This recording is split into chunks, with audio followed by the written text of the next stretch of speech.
Hello, welcome to our channel sports gossip. তো বেশ কিছু দিনের লম্বা গ্যাপের পর আবার শুরু হচ্ছে সেকেন্ড টেস্ট। সেকেন্ড টেস্ট খেলা হবে অ্যাডিলেডে। আর এই টেস্টের আরও একটা উল্লেখযোগ্য তথ্য হচ্ছে এই টেস্টটা খেলা হবে পিঙ্ক বলে এবং ডে নাইট টেস্ট ম্যাচ। তো স্বাভাবিকভাবেই যে কিছুটা আলাদা রকম বলে খেলা হবে, আলাদা সিচুয়েশনে খেলা হবে, অনেকগুলো ফ্যাক্টর এই টেস্টে কাজ করবে। পিঙ্ক বল টেস্টে বলের সিম বোঝা যায় না, আর অবশ্যই ডে নাইট যেহেতু রাত্রিবেলা ফ্ল্যাট লাইটের নিচে ব্যাটসম্যানদের পক্ষে ওই পিঙ্ক বল খেলা খুব কঠিন। তো পিঙ্ক বল টেস্টে কথা যখন এলো তখন ইন্ডিয়ার 36 অল আউট, এই কথাটাও সবার জানা যারা ক্রিকেট প্রেমী আছে। এবং আরও একটা তথ্য, অস্ট্রেলিয়া 12টা টেস্টের মধ্যে 11টা টেস্টই জিতেছে এই পিঙ্ক বল টেস্ট। মানে বলতে গেলে পিঙ্ক বলের যে টেস্ট আছে সেটাতে অস্ট্রেলিয়ার রেকর্ড খুবই ভালো। উল্টো দিকে ভারতও কিন্তু, টিম ইন্ডিয়া আগের ম্যাচে জিতে এসছে, অস্ট্রেলিয়াকে 295 রানে হারিয়ে এসছে। তো এটা একটা যে ইন্টারেস্টিং ম্যাচ হবে সেটা বোঝাই যাচ্ছে।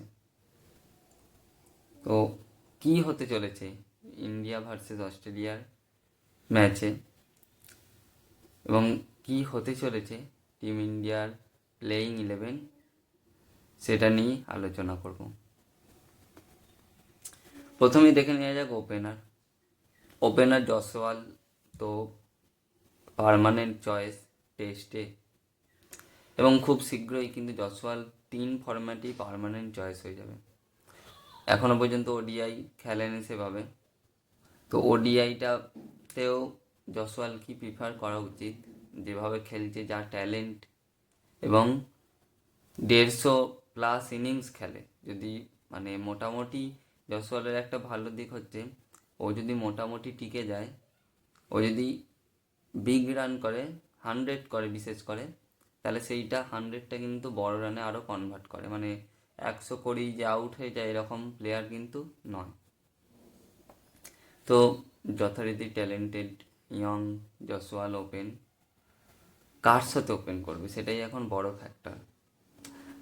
হয়তো রাহুলই করবেন সম্ভবত। হ্যাঁ, রোহিত শর্মা ফিরে এসছে, জানি সবাই, মিডিয়াতে সবাই দেখেছে, সোশ্যাল মিডিয়ায় দেখেছে। রোহিত শর্মা যেহেতু ফিরে এসেছে, ক্যাপ্টেন্সিও রোহিত শর্মাই করবে। কিন্তু প্রশ্ন হচ্ছে কোথায় খেলবে, ওপেনে নাকি অন্য কোথাও। আপাতত ওপেনে জসওয়াল আর গিলের উপরই যাচ্ছি, কারণ জসওয়াল আর রাহুলের উপরই যাচ্ছি, কারণ রাহুল আগের ম্যাচটা খুবই ভালো খেলেছে। যদি ফ্লপ করতো না হয় মানা যেত, কিন্তু রাহুল যথেষ্ট ভালো খেলেছে। রাহুল দুটো ইনিংসেই ভালো খেলেছে। প্রথম ইনিংসেও বিতর্কিত আউট হয়ে গেছিলো, কিন্তু তাও যতক্ষণ ছিল সলিড লেগেছিল এবং অনেকক্ষণ খেলেছে, বল বল পূরণ করতেও সাহায্য করেছে। রাহুল না থাকলে 150 রানও হতো না। তো রাহুলের সাথে জসওয়াল, এটা একটা যতদূর খবর পাওয়া যাচ্ছে ওপেন করবে। এবং যে প্রাইম মিনিস্টার 11-এর সাথে ম্যাচ হলো রিসেন্টলি, প্রস্তুতি ম্যাচ, সেই ম্যাচেও কিন্তু রাহুল আর জসওয়ালই ওপেন করতে নেমেছিল এবং খুব ভালো পার্টনারশিপও করেছিল। তো ওপেনে জয়সওয়াল, রাহুল। নাম্বার 3, এখানে প্রশ্ন হচ্ছে দেবদত্ত পাড্ডিকালকে তো বাদ যাবেই, কারণ অবশ্যই, কিন্তু এবার প্রশ্ন হচ্ছে শুভমান গিল খেলবে কি খেলবে না। চোট সারিয়ে এসছে, ফিটনেসও ঠিকঠাক আছে, কারণ প্রাইম মিনিস্টার 11-এর সাথে 50 রানে ইনিংস খেলেছে। এবার যদি শুভমান গিল পুরোপুরি ফিট থাকে তাহলে অবশ্যই শুভমান গিলকেই নাম্বার 3 খেলানো উচিত, আবার নাম্বার 3 শুভমান গিলকেই দিয়ে দেওয়া উচিত। নাম্বার 3 একজন প্লেয়ার চাই যে ডিফেন্স আছে সলিড, আর যে ইনিংসটাকে ধরতে পারবে।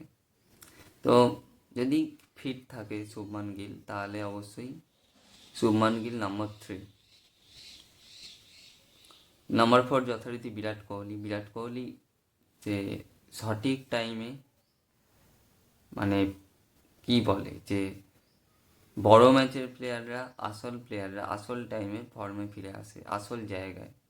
এবং বিরাট কোহলির জায়গা হচ্ছে যে অস্ট্রেলিয়া হচ্ছে বিরাট কোহলির গড়।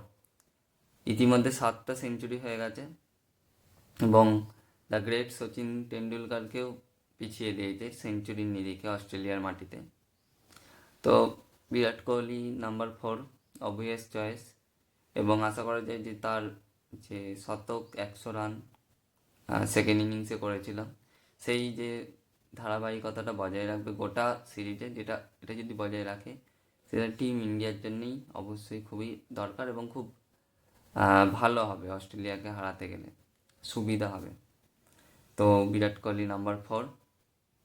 নাম্বার 5, নাম্বার 5 এর নাম্বার 6 টা নিয়ে সম্ভবত রোহিত শর্মাই নাম্বার 5 বা নাম্বার 6-এ খেলবে, বা ঋষভ পান্ত নাম্বার 5 বা নাম্বার 6। এবার হচ্ছে রোহিত শর্মা ওপেন খেলবে না নাম্বার 5 বা নাম্বার 6 খেলবে। রোহিত শর্মার যতদূর খেলা এখনো পর্যন্ত খেলছে বা প্রস্তুতি ম্যাচে যেভাবে খেললো, রোহিত শর্মার রিফ্লেক্স কিন্তু আগের তুলনায় কমে গেছে। আর এই পিঙ্ক বল টেস্টে বিশেষ করে হঠাৎ করে এসে ম্যাচ প্রস্তুতিও সেরকম নেই, এসে এবার KL রাহুলও ভালো খেলে দিয়েছে। তো স্বাভাবিকভাবেই ম্যানেজমেন্টও চাইবে যে, বা রোহিত শর্মা নিজেও চাইবে যে KL রাহুলই ওপেন করুক আর রোহিত শর্মা নাম্বার 5 আসুক বা নাম্বার 6 আসুক, যেটা আগেও কিন্তু খেলেছে। এবং নাম্বার 6-এ রোহিত শর্মার অ্যাভারেজ হচ্ছে 54.54। তো রোহিত শর্মা নাম্বার 6-এ অ্যাভারেজ ভালো আছে, বা নাম্বার 5-এও খেলতে পারে।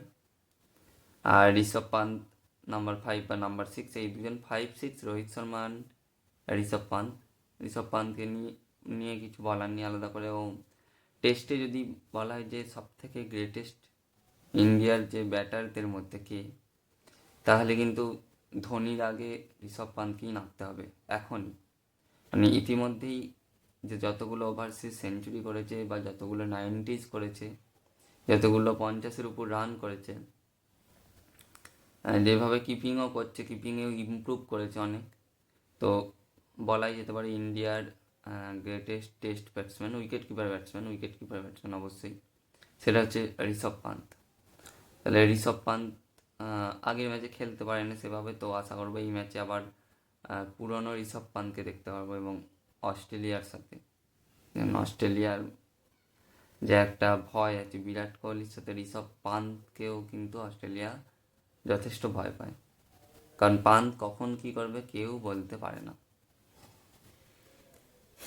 এবার হচ্ছে যে নাম্বার 5-6 গেল,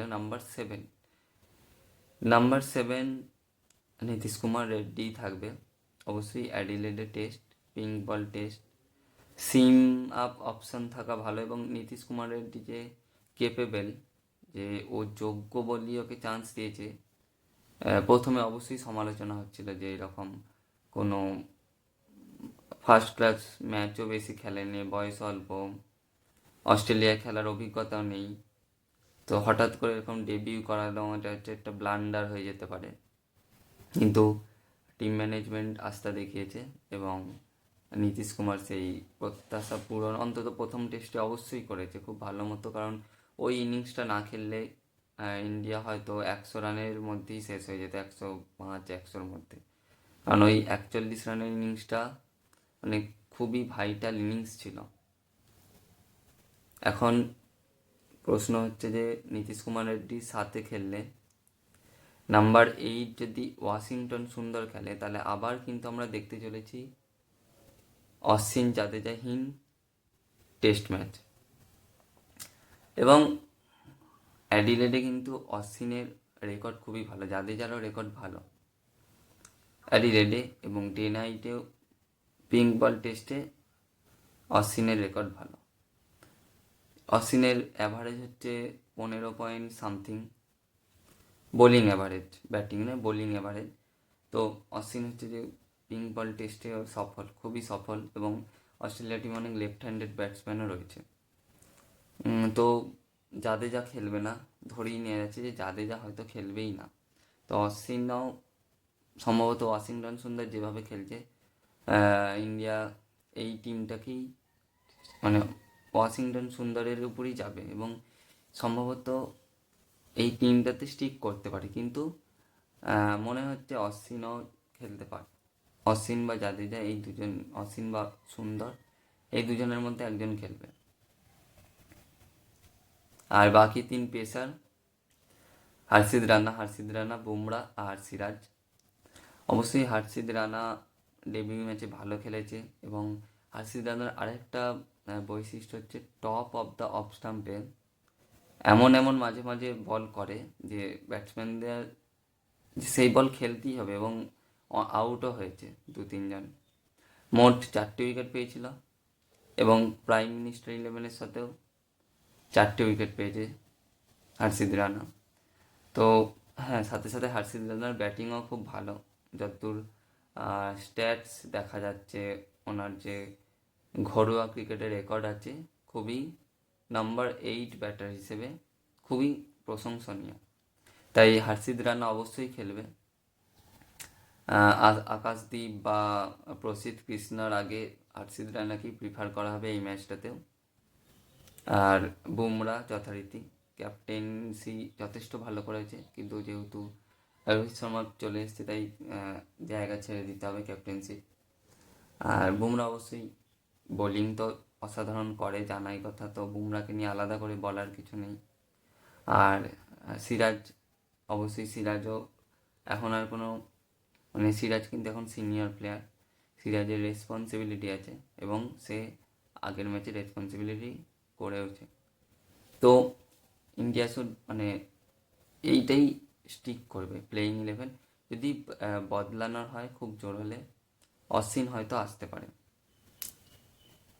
অশ্বিন হয়তো রেড্ডি বা সুন্দরের বদলে আসতে পারে, কিন্তু মনে হয় না দুজন স্পিনার নিয়ে যাবে পিঙ্ক বল টেস্টে। হ্যাঁ, অবশ্যই অ্যাডিলেডের পিচে স্পিন কাজ করে শুনেছি, মানে শুনেছি নয়, রেকর্ড, এটা একটা রেকর্ড আছে, স্ট্যাটস আছে যে অ্যাডিলেডে বল কিন্তু খুব ঘোরে।